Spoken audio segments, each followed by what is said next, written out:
more details are beginning to emerge about the crash. Let's go straight to Scott Heidler in the Ukrainian city of Donetsk. Scott, we've got some more details. What are they? Yeah, well, we know that they say that this aircraft, again, these are Russian media sources saying this, that the aircraft never entered Russian airspace. So that's why they're saying that they believe it crashed along the border in Ukrainian territory. They're saying that it never crossed into Russian airspace. And that's why they felt that, that's what gave them the hint that there was something wrong.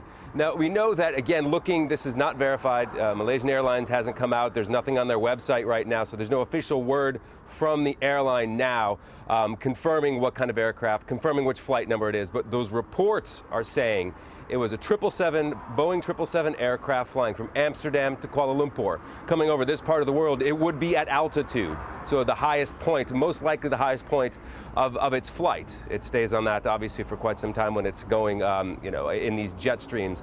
So we don't really know what could have possibly taken it down, but what is coincidental based on what's been happening here over the last several weeks. You have a conflict going on in this part of Ukraine, eastern side along the border with Russia. We don't know exactly where this aircraft supposedly went down along its border with Russia. You've got a northern part and then an eastern part of this border, where we are, where the conflict is.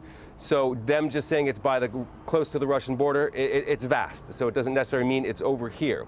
But coming over here, if it is in this part of Ukraine, on the eastern side, in this conflict area, over the last several days, a week, there have been planes shot down here, planes that are pretty high up, not at altitude for a commercial jet aircraft, but still pretty high. We're not talking about surface-to-air missiles that are shorter launched.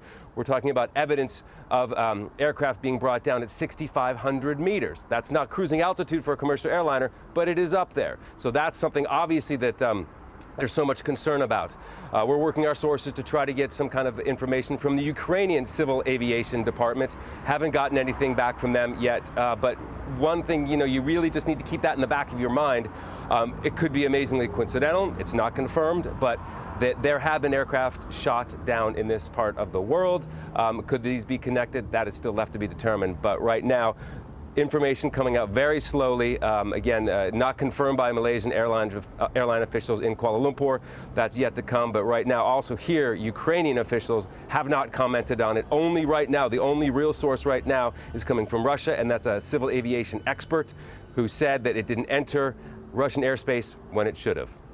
Scott, we've got some more detail on this. The Interfax news agency now saying the plane was shot down with a ground-to-air missile. How they're confirming that, of course, we don't know. But just tell us more at the moment about the tense standoff that there is, and paint the picture of what's going on around where you are.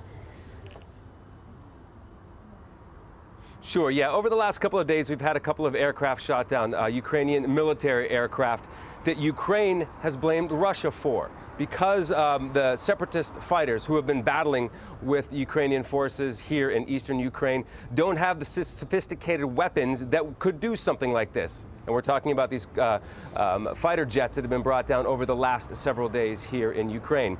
And again, as I mentioned, one as high as 6,500 meters in altitude, which is pretty high. So they've been pointing to that. There's discussions today, accusations today from Ukraine at the United Nations, from Kiev to Moscow, saying that they believe Russia has been behind these attacks, these missile attacks on these airplanes. One, though, they said that took place yesterday on Wednesday was they believe air-to-air missile strike. 2 aircraft on the Russian side of the border, Russian airspace, fired on an aircraft, a Ukrainian military aircraft on this side of the border, brought it down, but they were able to parachute out. So that is something that needs to be considered. But when you look about this area, what's been going on, it's a very tough read to see if these could be connected. But again, it's a very hot area.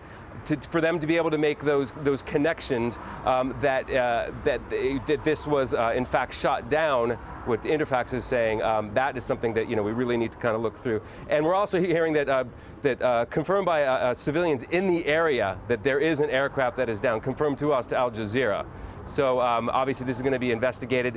What kind of official announcement we're going to get either from Malaysia or from here in Ukraine. Obviously those are going to be coming out over the coming minutes, the coming hours. But this is a situation, particularly with Malaysian Airlines. This is something where they unfortunately have quite a recent experience with, going into crisis mode, figuring out exactly where the last contact was with this aircraft, seeing if they can get any details of what that kind of contact was. And it's about 80 kilometers away from where we are here in Donetsk. So again, these facts point to the idea that it might have been, in fact, as it's being said out of Russia, in fact shot down. Who shot it down? Did they know that this was a civilian aircraft? Now, it's been very interesting over the last 10 days that we've been here with this increase of attacks between separatist fighters and Ukrainian army officials. We go out, we've been hearing these stories about airstrikes, we've been hearing these stories about these fighter jets being shot down. So our eyes, as we're doing our reporting, our eyes are on the sky. And it's very easy to tell, if you have a little bit of experience, what altitude and what kind of aircraft some of these might be. And one person in our team actually has an application on his smartphone where you can tell exactly what aircraft are flying overhead based on schedules, and also it's a GPS positioning. So for this to happen, it to be shot down like this, it's very curious because anyone with a smartphone can actually see what aircraft are in the area. If someone who's behind the controls of a sophisticated missile system not being able to realize that there's commercial aircraft in the area. Again, these are these answers that are going to be coming out, but what we can confirm, people to Al Jazeera in the area, civilians in the area, only 80 kilometers away from here, there is an aircraft down, but again, how and why it crashed, those are the questions that are going to be, hopefully, some answers coming through over the next couple of hours. Scott Heidler, they're live in Donetsk. Scott, thank you.